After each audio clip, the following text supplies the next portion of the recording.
Hello and welcome back to somebody on the Wrestling and to AEW X New Japan Wrestle Dynasty 2025 out of 10. Bit of a different one this one, but we thought with the strong AEW lineup involved, we should give it a bit of a cover. So the pay-per-view saw representation from AEW, RH, New Japan Stardom and CMLL, and it emanated from the Tokyo Dome just 1 week after Wrestle Kingdom. Starting off on the pre-show, we saw the International Women's Cup Finals that was first on the pre-show. Each woman represented their home promotion in this fatal four-way.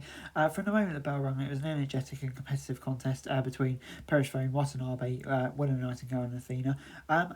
Athena and Willow established chemistry, which made them good. It was non-stop action. All four competitors came away looking like strong fighters, but there was only one person who was going to leave with the cup, and it was Watanabe, who scored the win with a baseball bat from behind the rest back. And I really enjoyed this. I thought this was a really good match to kick off the pre-show. And when we saw the RH tag title bout with Sammy Guevara and Dustin Rhodes taking on Kamara and Show, the chants quickly found themselves being double teamed by the heels from the House Torture. Whenever it looked like one of them would make a comeback, Show or Konamo would cheat to regain the upper hand. A decent tag match, but there were several moments where it looked like it could have been a moment or two to sell more, but Guevara scored the win. Great senton from the top rope. Yeah, I'll give it a 6 out of 10 on the whole. I thought the pre-show was pretty entertaining. Before we moved on to the Lucha Gauntlet match, the first match on the night saw 8 from CMLL and New Japan compete with Hechicero, Fujita, Sobrano, Wato, Dorada, Ishimori, Titan and Desperado taking part. This worked like the Casino Gauntlet in AEW with the WWE style gauntlet. Instead of someone having to beat everyone in a row, this was one full to finish. Every time a new wrestler got in the ring, they would work against one person who just showed up. This means everyone else was just sort of sitting around at ringside waiting for everything to happen. It was especially noticeable when they were watching the action. That being said, the action we got was great. There were 8 of the best high flyers in the world doing what they do best, so he got plenty of high spots. Ishimori won and hightailed out there because he knew some competitors would be after him, but I'll give it a 6 out of 10. I thought the match was really fun, just the format was a bit weird, which really could have elevated it a bit more, really. We then got Tanahashi against Shibata. After saving Tanahashi from a post-match attack at Wrestle Kingdom, the two agreed to face each other in a special 5-minute exhibition. This was paced very differently from the usual matches we see, but had to due to the time restrictions. They went back and forth, trading moves for the first few minutes before varying their offense. The time limit eventually ran out, so we didn't get a winner. They shook hands and ended on a positive note, but it kind of felt unnecessary in a way to have it. It was very fun for what we got, so I'll give it a 7 out of 10. We then got Mina Shirakawa against Mercedes Moné for the New Japan Strong and Rev Pro Women's titles defended at the same time. Mercedes tried to be a big-time Mina a little bit after their first lock-up, but their Stardom talent quickly showed her that she's just as fast and talented. As expected, these two didn't go lightly. They were throwing stiff strikes and trying to suplex and slam each other as hard as possible. There was no clear advantage for either competitor, so it felt like either of them was dominating for too long. After a great fight from both, Moné paired Shirakawa to win her third title. This is a match that you should go and see because they did some fantastic work here and gets a 7 out of 10 from me. The next match had no titles and no real stakes on the line. It was simply two men who wanted to beat each other out. David Finlay and Brody King. Finlay competed less than 24 hours before coming into this match, so King was coming into it fresher. King used his size and power to be the dominant force in the room, but Finlay never once showed fear or hesitation. He took the fight to the big man and occasionally had him reading a bit. Even though this was 90% King in control, they did this in a way that made Finlay look resilient. He never backed down and stayed down. After surviving what was becoming a mauling, Finlay managed to get the victory somehow. This was a highly entertaining encounter and both came away from this looking good, even Brody King in defeat. So I thought really enjoyed this and gets a 7 out of 10 from me.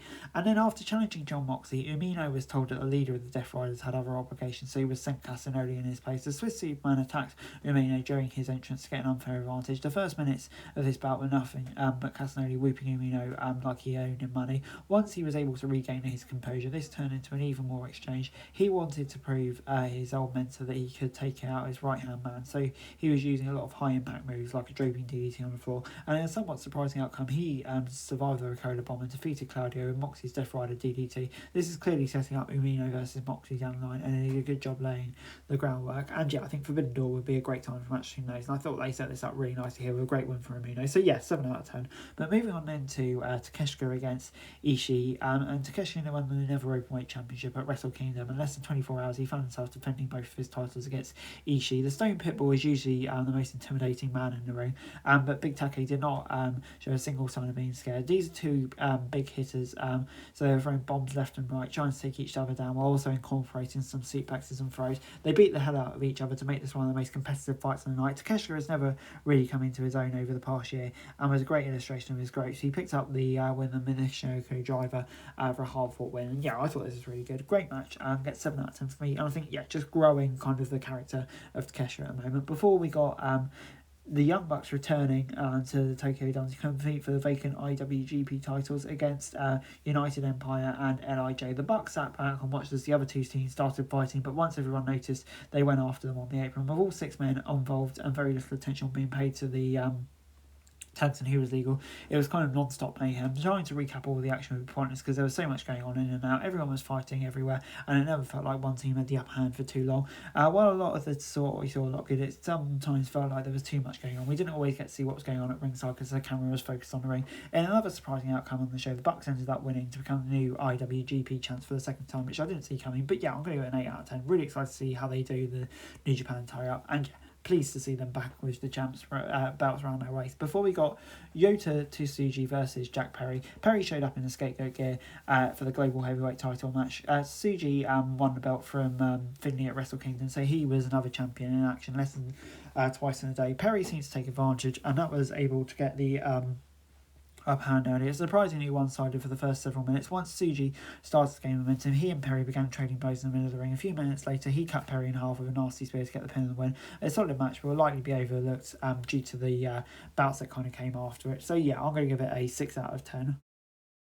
After getting into a fight at New Japan Power Struggle in November, Kid and Kenny Omega met to settle their issues once and for all. Omega is the more decorate of the two, but Kid was the more aggressive competitor. It took a moment for Omega to rebound and turn into a competitive fight, but once he did, he started to show that his experience trumped Kid's violence. They battled all round the ring, and Omega ended up powerbombing Kid through a table on the other side of the barricade. Officials tried to signal for help, but the cleaner dragged a bloody Gabe back into the ring. A few minutes later, Omega hit a dive and took out several people at ringside in attention to his opponent. His called the ref over and was holding his hip but continued the match. You never knew Omega just spent a year on a shelf by how he was performing. He didn't lose a single step and came back to his best. Once Omega's toe took out the ref, the rules were thrown out the window, so they used every weapon they could to inflict damage. They left everything in the ring and delivered a fantastic show for the fans and attendants. They both survived several pinfall attempts, and Omega finally won with a one-winged angel to round off a great match. And yeah, this gets an 8 out of 10 from me. It's just amazing to see Omega back in the ring and looking so good as well. So yeah, I really loved it. It gets an 8 out of 10 from me. The main event of Wrestle Dynasty features Zack Sabre Jr. putting his IWGP title on the line against Ricochet. This was Sabre's second match in less than a day, but he looked as fresh as daisy during the entrance. Ricochet decided to attack him as he was getting into the ring, giving himself an advantage, and even got close to ball count off a springboard 450 before Sabre even had a chance to take off his jacket. As soon as back to his feet, Sabre made it an even fight as they began trading some of their best shots. Ricochet pulled out every high-flying trick in his arsenal, and Zack Sabre Jr. tied him into a pretzel at every opportunity. They complemented each other's styles perfectly, so both men looked like they could win at any point. Kid and Omega tore the house down and made it hard for anyone to follow them, but Ricochet and Sabre succeeded because they made them feel completely different. They weren't using weapons or busting each other open, they were using pure skill and athleticism.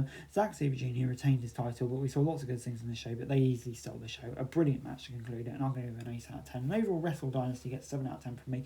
Yeah, having not watched much New Japan really recently, I wasn't sure what to be expected, but I really enjoyed it. I think all the Njpw and AEW stars put on a really strong performance on the whole. Some great crossover matches, and yeah, love these sorts of shows. So yeah, I'm guys, that's it for this video. Thanks very much for watching. Remember to like, share, subscribe, follow us on our socials, link in the description below for daily wrestling news, meme and content. Subscribe to our other channels on screen right now, that'd be greatly appreciated. Thanks very much for watching. Peace out.